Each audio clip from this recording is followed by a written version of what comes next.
It is an impactful weekend recruiting-wise in Tuscaloosa with some of the biggest game changers in prep ball in town as Alabama tries to recruit. Some guys that have committed to other places that Alabama's trying to flip, and some guys that are leaning Alabama's way. We're going to talk about a few of those guys. Also, news on where Tony Mitchell ended up after he entered the transfer portal and left Alabama. And big sexy Elmo's favorite guy, Roll Tide Willie, in action. We're going to get into all that and more right here on the Bama Tailgate YouTube channel. Like and subscribe. Give us a thumbs up. Share it with your friends. That's the thing I got to ask all you guys to do as we try to build this audience together. And don't forget that we're brought to you by Pearl River Resort. That's how the show stays on the air, folks. Roll Tide, everybody. Let's get this thing going on a Saturday.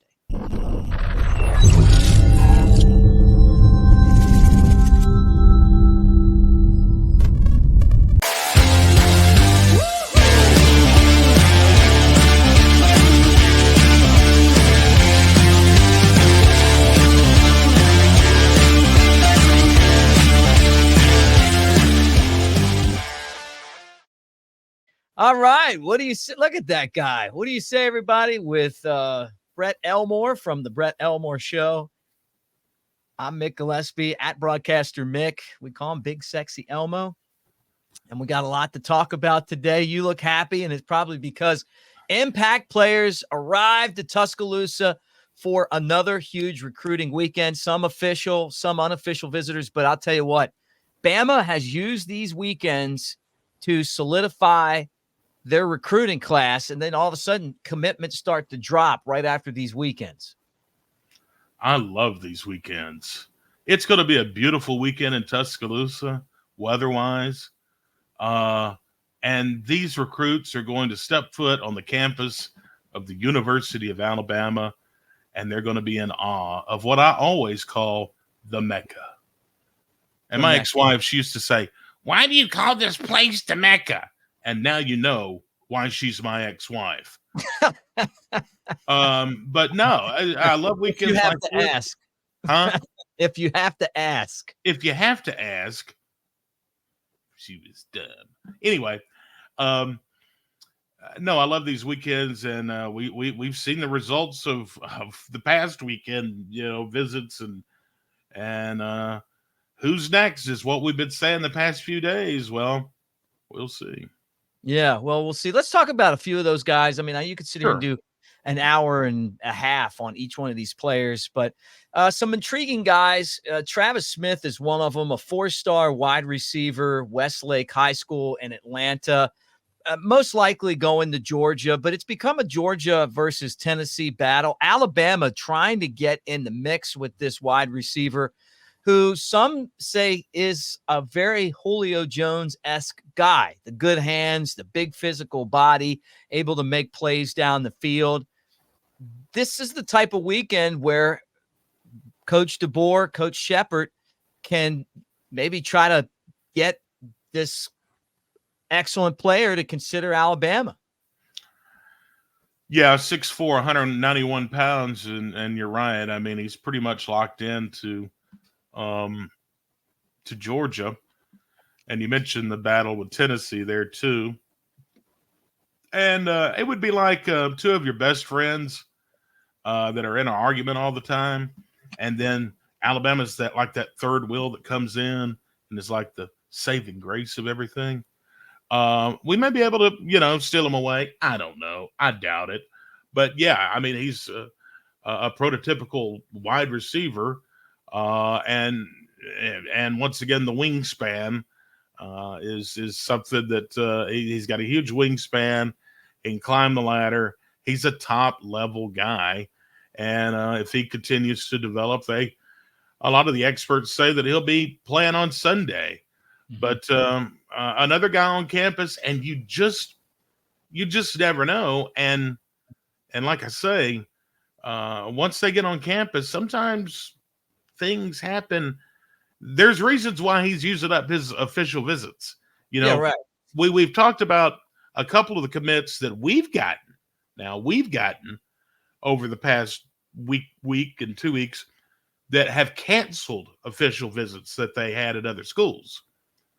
Well, this guy's not doing that. He's still, visiting Auburn and Alabama and so he's still testing those waters. Right. And who knows? Maybe he connects with the coaches, falls in love, and maybe there's a reason why they haven't put the full court press on him. But this is a new staff, and this could be a guy that they see and go, "Hey, man, you're a fit for us." We want that. Besides, no one's going to pay closer attention to a wide receiver than a former wide receiver that is the head coach of the football team. You could easily get lost at Georgia as a wide receiver. Kirby's a defensive guy.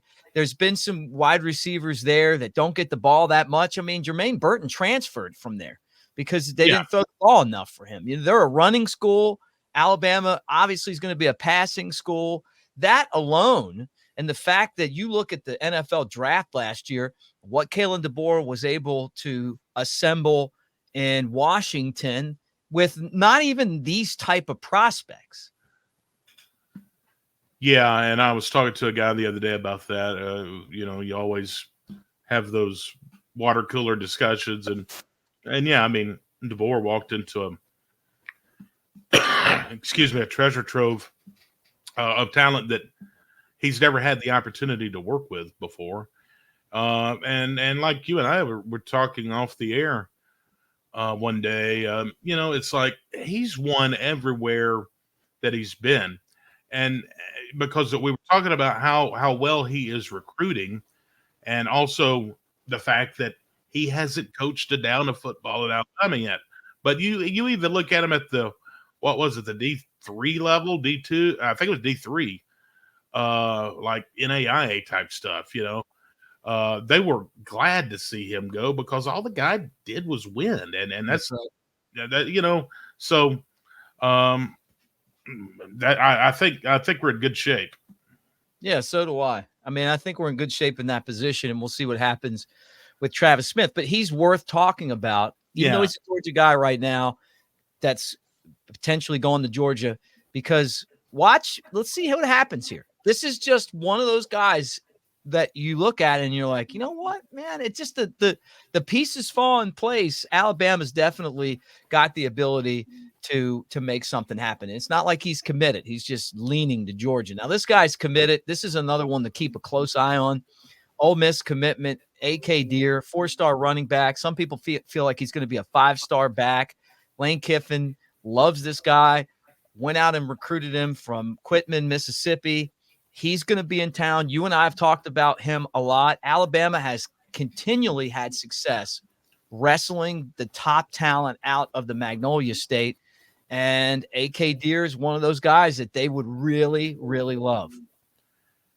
Yeah, he's a guy we've talked about a lot and kept an eye on. I mean, he's known for his physicality and his craftiness there as a runner. This guy is another guy that you could probably see on Sunday. Last year, a little over 2,000 yards rushing, 27 touchdowns as a junior. Also threw for 3 touchdowns. Runs track. A lot of these guys do. As I used to say, quick as a hiccup. He's quick as a hiccup. Right. And he is. And he's power conference ready. He's ready to go. But like you say, Lane Kiffin's got those teeth in him.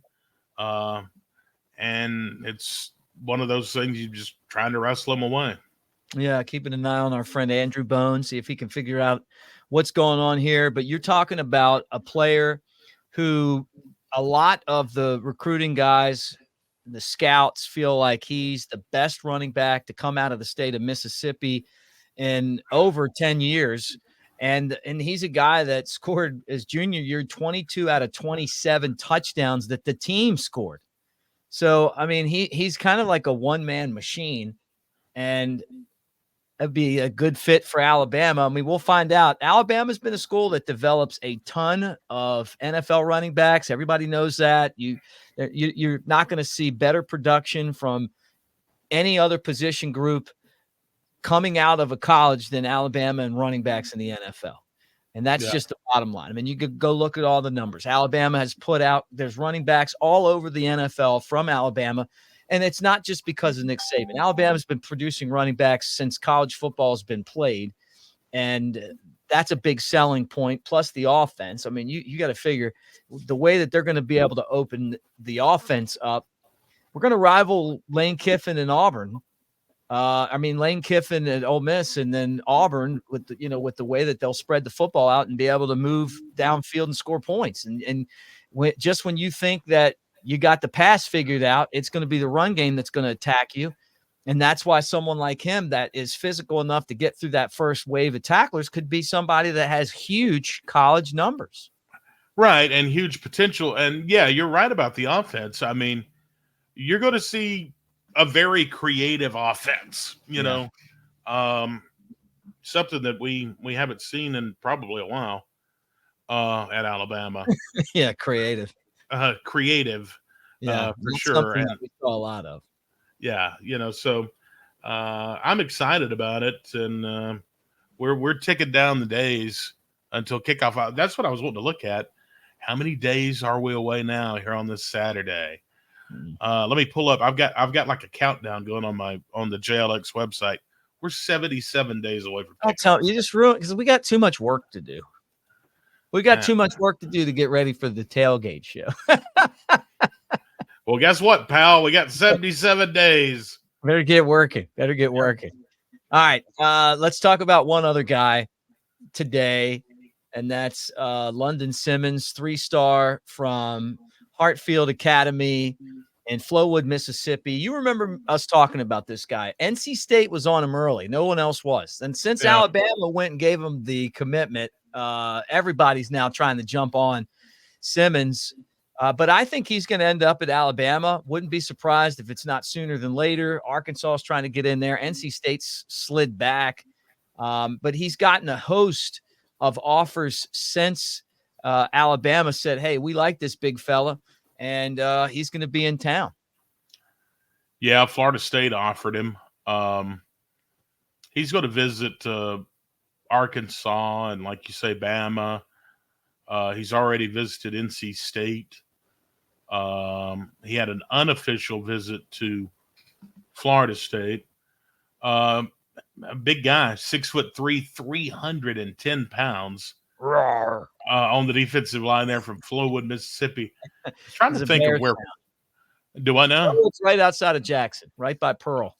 Okay, all right. Because I was about to say, now I've heard of Flowood, Mississippi, and that you say it, Mississippi. Mississippi. And I've heard of Flowood. So, this is a guy that Alabama really put on the radar. Now everybody's after him too. But I think you're right about this one. I think he will land at Alabama. Yep, I think he will too. Alabama, again, has been great over the years in the Magnolia State, and I don't think that's going to change. I think that he probably appreciates the fact that when no one was on him, Alabama was, and ends up committing to Alabama sometime soon. We'll see. All right, here you go. We were wondering about this. This was really surprising to me when Tony Mitchell entered the transfer portal. And I don't know what behind the scenes stuff went on. Maybe Alabama told him to leave, or maybe he left on his own, because from the outside looking in, the thing would have been for Tony to stick around, and he would have had opportunities in a depleted secondary where so many other players transferred out and hit the portal. But you know the story behind Tony Mitchell. Made a very bad decision, tried to run from police down in Florida, going like 140 miles an hour, dangerous. I mean, just think about Henry Ruggs. These guys in these fast cars, and the cars are going to get faster because now everybody's giving these guys cars. They've got to be responsible, because they're going to hurt themselves or going to hurt someone else. And let me stop you there, because you make a good point, and this is something that someone had mentioned in the comment section. These cars that these players are getting, I don't know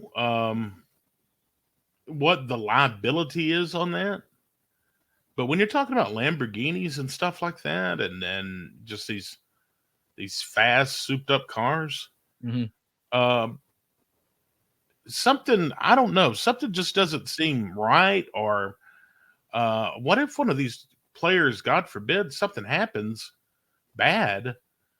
I mean, it's I don't know what the liability would be on something like that. I don't know. That's a good question. Because you're given this car by basically the university or its booster program, NIL program, and back in the old days, we'd just throw you the keys. We'd leave the keys in the gas. Just open up the gas where you put in your gas. The keys will be in there. Let's go on. It's totally different these days. Yeah. You can't get away from anything. But someone had mentioned that in the comment section. It got me to thinking about, there may be liability and stuff about this. But anyway, Tony Mitchell, he did get into a lot of trouble, and worked now his way out of it too. He did. He worked his way out of it. Yeah, he did. And that's why I don't understand this. I mean, Saban gave him another chance. He didn't play a lot, but you know what? You're not going to play a lot. First off, Tony, there were a lot of better players in the secondary last year. This would have been your year. Yeah. And now you got to go back to junior college, because I guess he thought that going in the transfer portal that there were going to be a bunch of places saying, hey, we want Tony, but it doesn't work like that. Like, that's the thing about the transfer portal that worries me the most for these kids is this situation. You always think the grass is greener on the other side, but it might not be. Ask Caden Proctor. I mean, it's, he'll go back to junior college in East Mississippi, and I hope he does great and gets everything he needs out of life. But, it just seems like if he could have stayed, then he should have stayed, because they could need help. I mean, they got Zabian Brown as a starter. I mean, like, it's like some true freshmen are playing. There's no chance that he wouldn't have played. He should have taken the approach that Proctor did and come crawling back and begged for forgiveness. Right. And come on back. And I was thinking about this yesterday. About some of these guys that had transferred out. And I'm glad you brought this up today. Some of these guys that transferred out and what has happened to them. So this guy goes from the University of Alabama, and no knock on East Mississippi Community College, because I've been there to call a basketball game several times. But I tell you what, their mill program's probably not like Alabama's. No. And their facilities aren't like Alabama's. You've went from Disney World to Larry Langford World, or somewhere. And I hope the best for him, but I just this was not a very good, wise move. No, safety spot. He'll go back in there, and like I said, maybe figure it out. He was supposed to go to Tennessee, remember? And then he ended up at Alabama, and then, had the situation down in Florida, and very bad decisions. But you know what? Maybe there's more to it than we know. Some of these guys, I mean, if you're Alabama, some of these guys, if you don't feel like they're going to play, you might tell them to get lost, because you're going to go out there and sign players in the transfer portal. They hit a bunch of spots in that, in the safety in the portal. They went out and got guys in the secondary trying to rebuild that position group. Maybe he wasn't happy about that, because it was late when he decided to leave, but he should have stuck it out. He should have trusted himself. He should have trusted the process, because this is a 4-star guy who I think would have eventually gotten it figured out. But you got to go out there and do it. Went to Thompson, but I was doing games at County High. Thompson would win like one game a year. Yeah. We would win one game a year too. And then all of a sudden, like, they started investing in the program, and they started winning state championships. County High never invested, and they still are kind of, like not too good. All right. Talking about hot and good, though, I'm going to play something for you, Brett, because I know what a fan of Roll Tide Willie you are. And here's two of your favorites on stage together at the same time. Let's go, Willie! There's Saban and Roll Tide Willie. He's got his Bama Blitz shirt on. One thing I'd like to leave with you, nobody cares what you know until they know that you care. So care about people, but always remember how you made them feel. They don't remember what you always said, but they'll always remember how you made them feel. This guy's made me feel good for years, and I appreciate it more than you know. Let's go, Willie! What do you think that speech that Willie was about to perform would have been like up there? The banjo boy from Deliverance trying to deliver a speech. Look. Okay, now this has gone too far. This has gone way too far. This guy, look at where our program has gone because of this. I mean, we have one with class and style, and now you're going to have this guy representing our brand. I'm dumbfounded. Look, I liked it at the very beginning. I was like, look at this guy, blah, blah, blah, blah. And then all of a sudden it's like, okay, enough of you. And then now it's really like, enough of you. He's got a good heart. He's funny. You know, he's on bad. Everything that Barstool does is cool.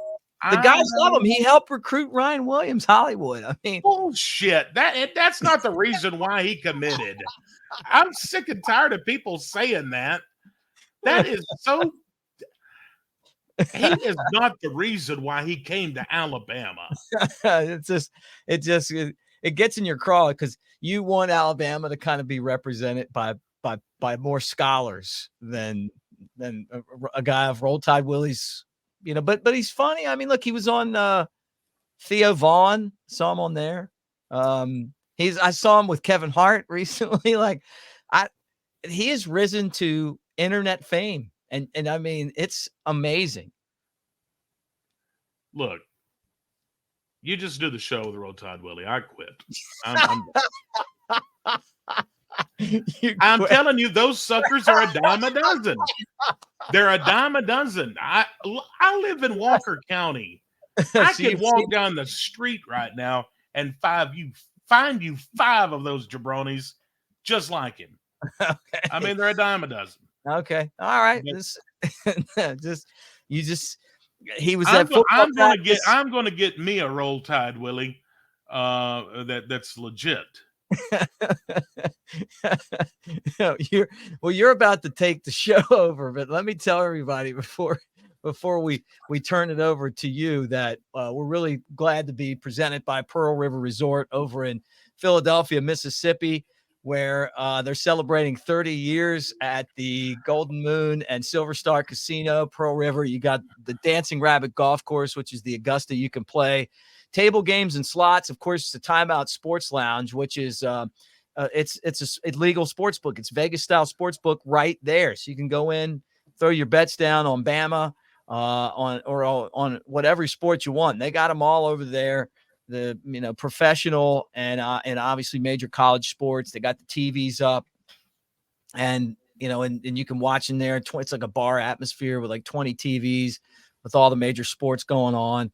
So now's the time. And if you put $50 down at the sports book, you get to play Dancing Rabbit Golf Course for $40. And then we'll be there for Boys to Men, Big and Rich. They're going to be part of that 4th of July weekend at Pearl River. It's going to be a lot of fun, and we can't wait to get there. And hopefully you guys will as well. We're going to give some passes away to that. We want you guys to be there and be a part of it. So we're going to tell you how you can win to be at Pearl River and maybe hang out with us. Hey, that's something that's as long as you're not a Roll Tide Willie. What do you think, Steve? Tell Brett that Roll Tide Willie's a good guy. Please. What do you think Saban was thinking at that moment? It was just like, I thought, look, I've got to start your show. But what I will tell you is that I thought he handled that entire situation as well as you could. And it's honestly as awkward as he always was. And I ran into him at the Bama airport all the time. They'd be coming or going, and you would talk to him. He always felt awkward and angry. And then him being on interviews, since he's retired, he's just so much easier going and laid back. He handled that perfectly, and better than I would have. Yeah, better than any of us would. All right. Well, maybe not any of us. I like Roll Tide Willie, for the record.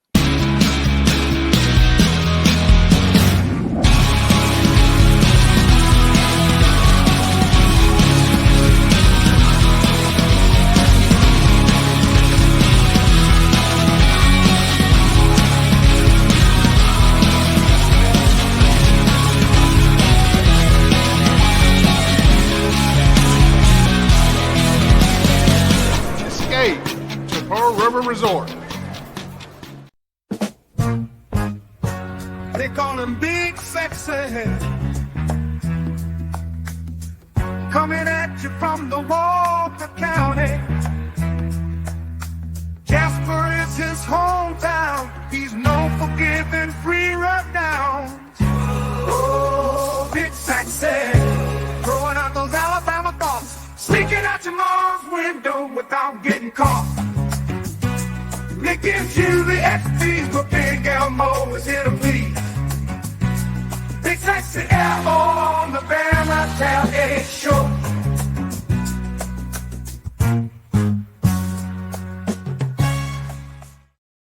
The midway point of the month, and yesterday was Mick's birthday. I put that out beside the booby trap on the county line of Walker and Jefferson County. It was great. Put that out there. I'm just going to leave it there. There's a couple of old lawnmowers that somebody had put out there. I had to move those out of the way, and some other junk. But anyway, hope you had a great birthday yesterday, pal.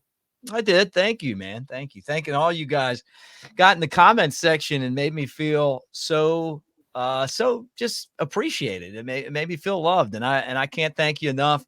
I remember there was a birthday.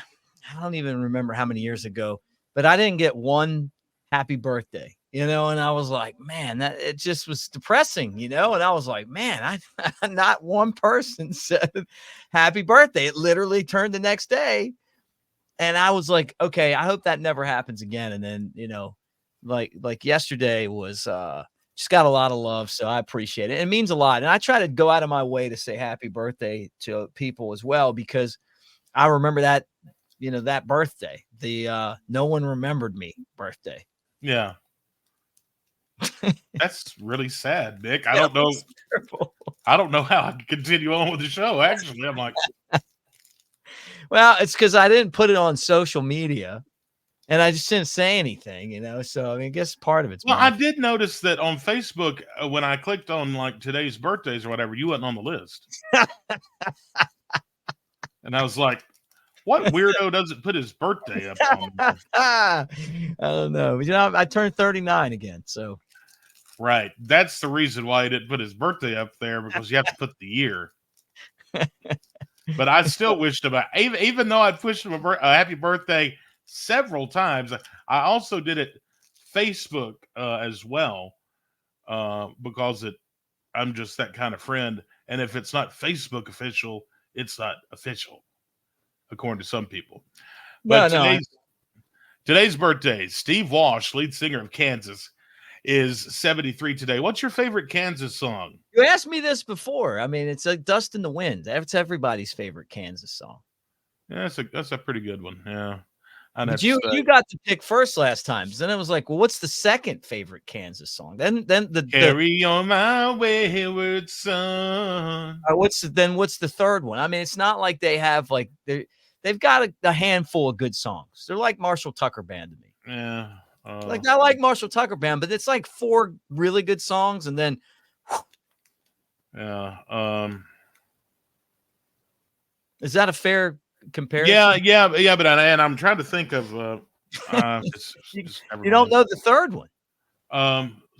That's going to bother me now because I know they've had. But anyway, it's his birthday today. He's 73. Let's see. Helen Hunt, the actress, She was on Mad About You many, many years ago. Remember that? Yeah. That sitcom. She's 61 today. Helen Hunt. James Belushi, brother of John Belushi, 70 today. Like I look at James Belushi and what's the Van Zant brother that's like the lead singer? Yeah, Donnie. Yeah. Or whatever his name is. I can't remember. It's We not talked about him the other day. Ronnie Van Zant. Ronnie Van Zant. Yeah. Okay. And I'm like as tragic as it is, right? That you know that something awful happened. I mean, we lost two icons. Those guys have actually come in and given the public kind of like, hey, it's not John Belushi, but it's pretty good. It's pretty good. Like, well, you know, it's kind of like when you go to Walmart and you get like you know, you want, when I was a kid, this is how it went for us, Brett. I mean, I don't want to sit here and make you feel sorry for me again, but it was like you had like Lucky Charms, and they came in the box with the leprechaun.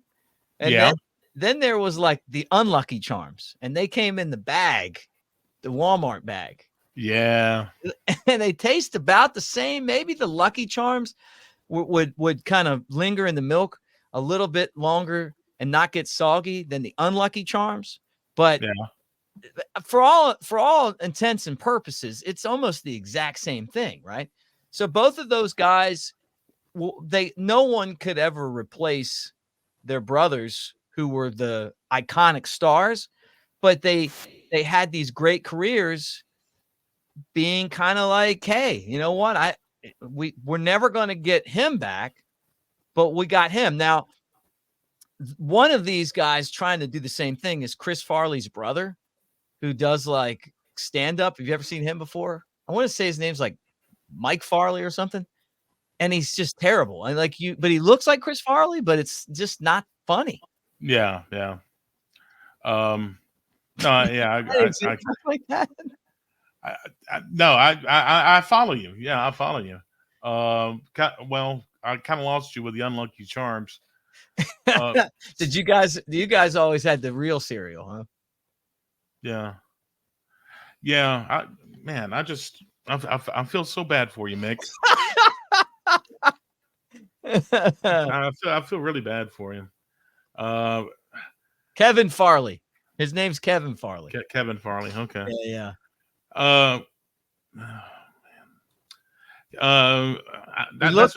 He looks like Chris. He's just not funny like Chris. Oh, okay. But wait, one more though. I know Eddie Murphy is iconic, right? And he's still alive. But Charlie Murphy was funnier than Eddie to me. Charlie Murphy was pretty funny. Just Charlie Murphy on Chappelle's show, to me, as good as Eddie was, raw, delirious, all the Eddie Murphy stuff that made him iconic, all that stuff. I know he didn't have the career his brother had, and his brother's still there. Then now Charlie's gone, but you know Eddie was always there. He's whatever. I'll take Charlie. I would take Charlie Murphy telling stories over anybody. Oh, that's great. He's a great storyteller. Not the same, but the same. Courtney Cox, 60 today. Yeah, she's still like, you know, I use the term hot, but I mean, you know, we talk about this all the time, right? Like the, you know, basically that. I've looked at recent pictures of her, and she looks great. Yeah, she looks great. And I'm just looking right now, and I mean, look, it's like she was a great actress and everything, but part of her game is beauty, and she still got it. So yeah, she still has it. She's on Cougar Town and Friends, of course. Yeah, Friends, and 20 years older than me. Yeah, I know. Isn't that just a shame? Neil Patrick Harris, he was Doogie Howser, MD, and also on How I Met Your Mother. He's 51 today. Yeah, Doogie Howser. Did you ever watch Doogie Howser? Yeah. He was like a kid doctor. I used to watch. Yeah. He when I went to LA, he was on. I had tickets to Jimmy Kimmel, and he was the guest on Jimmy Kimmel that night. Oh, okay. Yeah. The camera panned to the side, and you could see me going like this. Yeah. On national TV. It was great. Jimmy Kimmel's a great example of what the difference between yesterday and today, right? It used to be Johnny Carson, and then it went to like Leno and Letterman, right? Which was a step down. And then like Jimmy Kimmel, to me, I mean, look, I love that he had a bowl game named after him, but that show is not any good. But really, none of them are. I mean, like, I like Jimmy Fallon a little bit, but I don't set my clock to watch those shows. They'll play reruns. I like. See, I'm opposite. I like. The one I like the most is Stephen Colbert. And I like Jimmy Kimmel. Yeah, not me. And the ratings say that you're kind of one of the minority. Really? Yeah, man. Those shows don't do good anymore.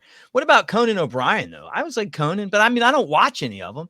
But you watch those old Johnny Carsons, and they play the reruns of them, where like somebody will like post a like a video on their Facebook. Sure. And it's still hilarious. Oh yeah. Johnny Carson was, I guess, the GOAT. But I guess there's probably people before him that weren't that good. I was a Letterman fan.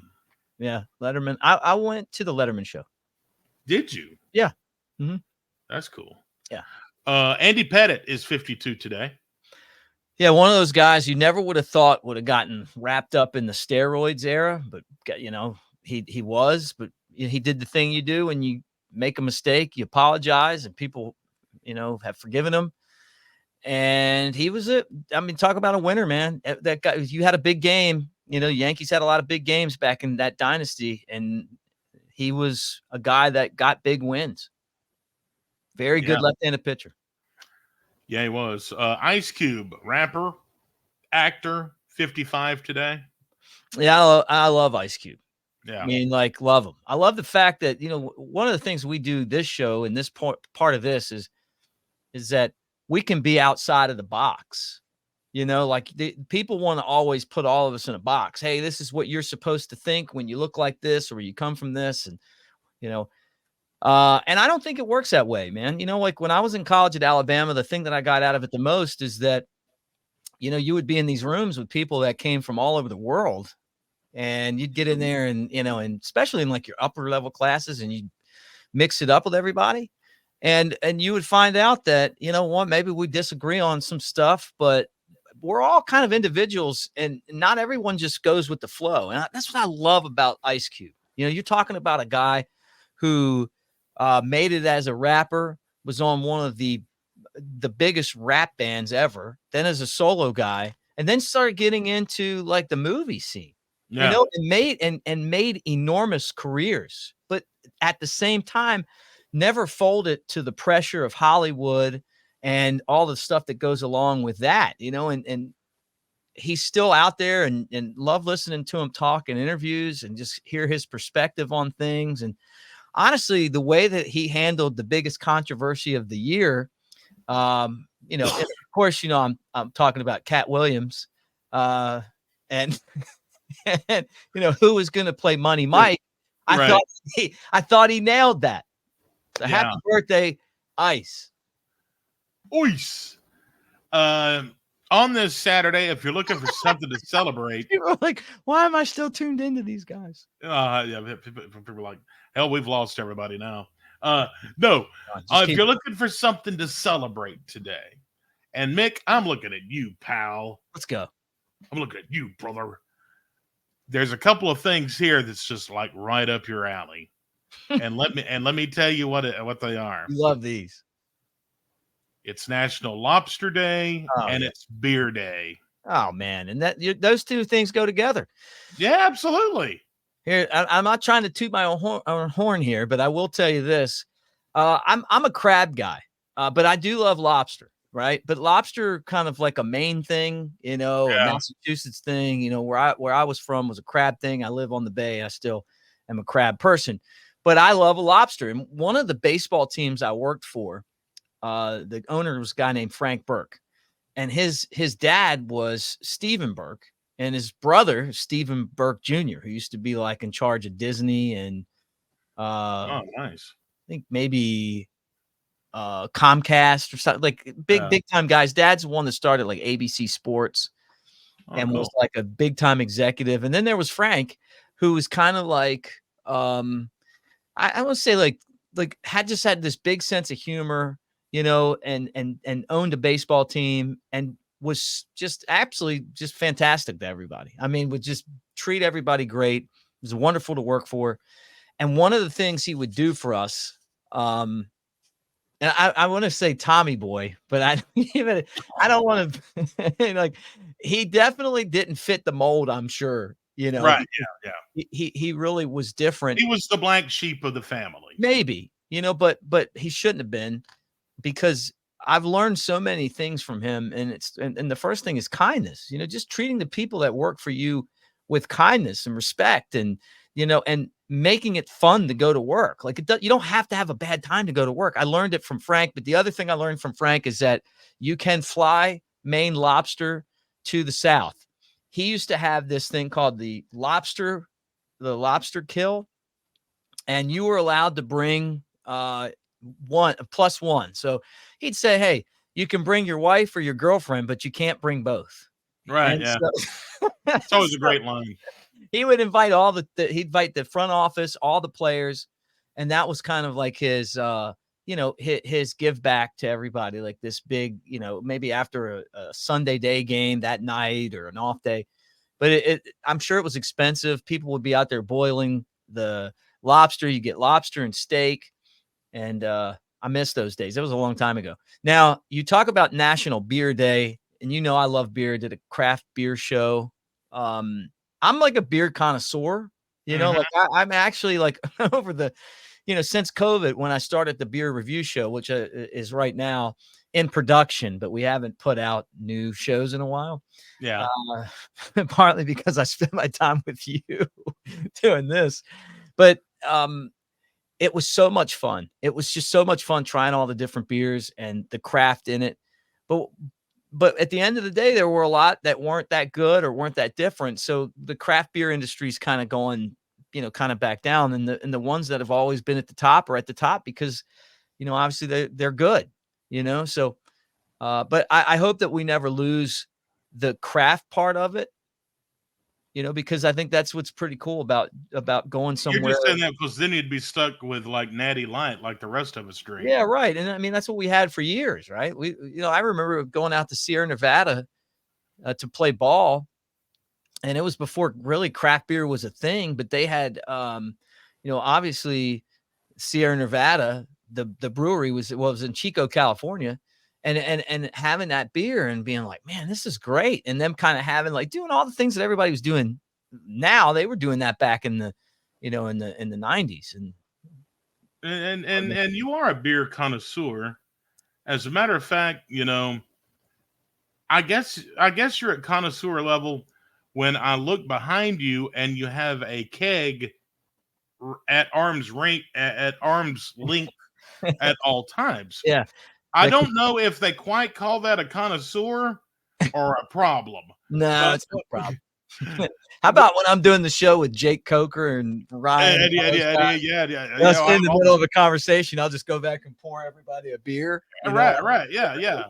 It's like I don't have this luxury. I mean, they want the Blue Moon on there, so I keep the Blue Moon on there for those guys. And that keg that one's been floated a lot. The other one's Sun Lab, which is a really good beer, and met one of the owners of the company. But yeah, National Beer Day. Tip to you guys. Tips. Cheers. Yep. And I love Yingling, by the way. I got to say that too. Yeah, that's true. Know that. And anybody who knows that. Let's see. Today is they don't make the kegs that fit in my kegerator, by the way. Who? Yingling. I can't. They only do like the half barrels. I've got to have like the I don't, what do they call them? Like 1/6 barrel. Oh, so baby barrel. Yeah, like 80 beers instead of but if they did, I'd have that on there. Okay, all right. Today is National Electricity Day. Today is Smile Power Day. Today is Sneak a Kiss Day. Today's World Elder Abuse Awareness Day. World Meat Free Day. Will not be participating in that.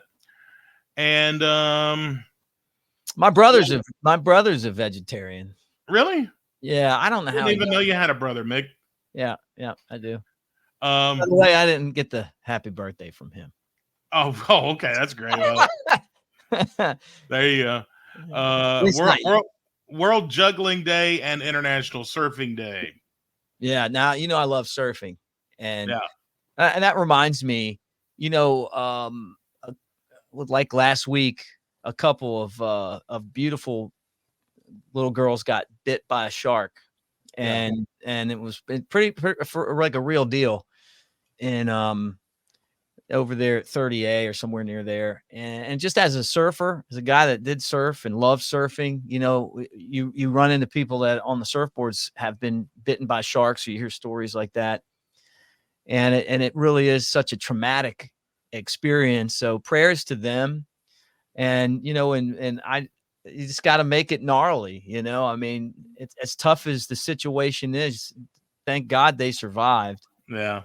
But I've thought about them a lot. I think the little girl's name's Lulu. So prayers to the family and to her for making it and just embrace what happened. And that's what the surfers do, and like, that's right. Run into guys or gals sometimes, and that happens. Now, I will say this: it's probably time for the state of Alabama and probably Florida as well to give more shark hunting permits out. Just because, as a guy that's out there a lot fishing, the last couple of years, I mean, the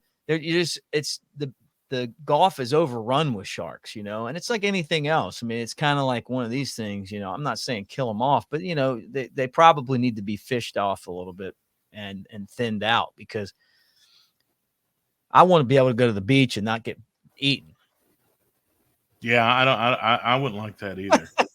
I wouldn't like that for you or for me or anyone else. They're terrible. I mean, and they think that it really happened. I mean, like, I mean, you could hunt those things and everything, but the water is pretty vast, and there's more of them out there. Well, yeah, but there's like one boat that has a permit to hunt sharks in the whole state, so that'll probably change. But just the population's exploded. And then the other weird thing is that now all of a sudden you got great white sharks. Somebody saw orcas. So what could be happening too is that the orcas that feed on sharks probably were like, hey, we heard there's a bunch of sharks down there, and they're coming. Let's go hang out over there with everybody else. Hot down there in the South, but I hear there's sharks everywhere. It's going to be delicious. The reason why it's our National Electricity Day is because in 1752, Ben Franklin proves lightning and electricity are related while flying a kite with a key attached during a thunderstorm. Yeah. Yep. And that's kind of how we started getting power, that way. I think in the future, you're going to find that there is really electricity, which is something that Tesla worked. This. There's electrical currents everywhere, and being able to harness that ability without even having wires and stuff. I think it's going to be very similar to the way that we get internet. Yeah, could be. You're a big ice cream guy. 1851, Baltimore dairyman Jacob Fussell sets up the first ice cream factory. Yeah, that's a great thing to be known for. Yeah, ice cream. I love ice cream. What's your favorite kind of ice cream, Mick? Yeah, I was going to ask you the same thing. Mine is that, like, when I go, and there's a spot like right up the street here that sells custard. Do you know the difference between ice cream and custard? I'll eat both. It doesn't matter. I don't even want to know. I'll just eat it. Ice cream doesn't have the yolks, but custard does mixed in. So I like custard probably better. I'm a yolk in guy with my ice cream, but I like to get vanilla with cookie dough, Reese's Pieces, and then maybe like peanut butter and fudge sauce. Yeah.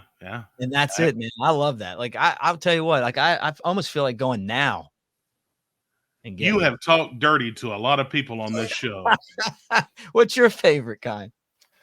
I love vanilla ice cream. But if I have to go with something else, I'll go with a butter pecan. I like butter pecan. I like what is the moose track? Oh yeah. Moose track's good. But believe it or not, Mick, I'll just probably eat any kind of ice cream you put in front of me. Really? Yeah. I'll if you put just a bowl of ice cream in front of me and just said, "Here you go," I'd probably eat it. Is there any that you don't like? Not really. No. I'm pretty set on, ice cream's ice cream. 1916, the Boy Scouts of America are incorporated by a bill signed by President Wilson. Yeah, I'm an Eagle Scout. Yep. And you know what? Like when the tornado ripped through Tuscaloosa, I realized that a lot of the things that I was taught in Boy Scouts, I used, which is crazy, because it was long after and I'd finished up. You got to be, well, Boy Scouts is dead, by the way. It's called Scouting of America or something now, and it's not just boys anymore. But anyway, you learn a lot of stuff, and it was like first aid and emergency preparedness, and how to use an axe and just a bunch of different stuff. And I never thought I'd need it, and all of a sudden it was in there, which is crazy how how your brain works, right? Yeah. It's not like I'm tying knots, on a regular basis, but there's a tying merit badge that you have to do. And then when you have to tie a knot and somebody's going to scale the side of a wall or a side of a building, you've got to be able to tie that knot and do it in a way where you feel comfortable enough that they're going to survive. So I appreciate the Boy Scouts for that. And, and also that I'm an Eagle Scout. Yep, that's right. 1995, we got two other things to go over here. 1995, very famous. At the O.J. Simpson murder trial, Simpson struggles to put on a pair of gloves that prosecutors say were worn the night Nicole Brown Simpson and Ronald Goldman were murdered. Remember what Johnny said, if the glove doesn't fit, you must acquit. Yeah, did you see where the guy came out, the investigator came out, and he said, like right after OJ died, you can read the story on Google, but he basically alleged that OJ Simpson was there, but he had hired the mob to kill them. So he was there and some mobsters killed him. And for some reason he wanted to be there for that, which is, and that the guy figured it out, and then the mob was going to kill him if he said anything. So he was like, so it's a really interesting read. It makes sense to me because I was always like, well, I mean, I knew OJ was behind it. I thought he did it, but then, it's like, it would have been tough to go in there and commit a crime like that, as brutal as it was, by yourself, and maybe the glove really wasn't his, maybe that's why it didn't fit. I always thought, well, he was just kind of doing his hand like that. But look, if you got, 4 guys there, then, one guy doing the dirty work, who knows? But OJ's life went from a storybook American dream type life to a nightmare. He didn't get away with it. He just didn't get convicted for it. But he lived his entire life with the stain of being involved in that. And it's a shame because it was just such how one thing in your life can change everything that you're doing. Make better decisions, man. That's the bottom line, man. Don't do stuff like that. And the FBI, the FBI report on this came out too. And I think I told you this before, but I used to live next door to somebody in the FBI, and they knew he was behind it. But it's hard to. He had the best lawyer of all time, Johnny Cochran. Oh yeah, greatest. 2014, finally, American Top 40 host and voice of Shaggy on Scooby-Doo, Casey Kasem, passed away at the age of 82. Yeah, I loved him, man. Loved him as Scooby-Doo. I still listen to, this because I tried to get you to put it on your radio station. Like they have like the old Top 40 countdowns, and it's like, this is Casey Kasem coming at you from July 30th, 1987. you know, and then they'll go through the whole list. We used to listen to that all the time. But I have to tell you, like, this is another one of those tales. Like his wife and his ex-wife, or maybe it was his wife and his family, got into a fight over his body. Right. Yeah. It was weird. Bury him for a while. And he was like, he was literally like sprouting. Like, it was awful. How about that? Poor Casey. He was on ice for a long time. And these two women bickering over him. And oh God, it was awful. But anyway, that's a look at this day in history. And hope everybody Extra long show today. Folks. Yeah, we've went a while today, but that's okay. Tomorrow is Father's Day, and happy Father's Day weekend to everybody. Be safe today for sure, and we'll celebrate again tomorrow. Roll Tide, everybody. Thanks for hanging out. Comment section. We appreciate you guys as well. Share the show. Help us build the audience. And most importantly, as Brett said, and I say, Roll Tide.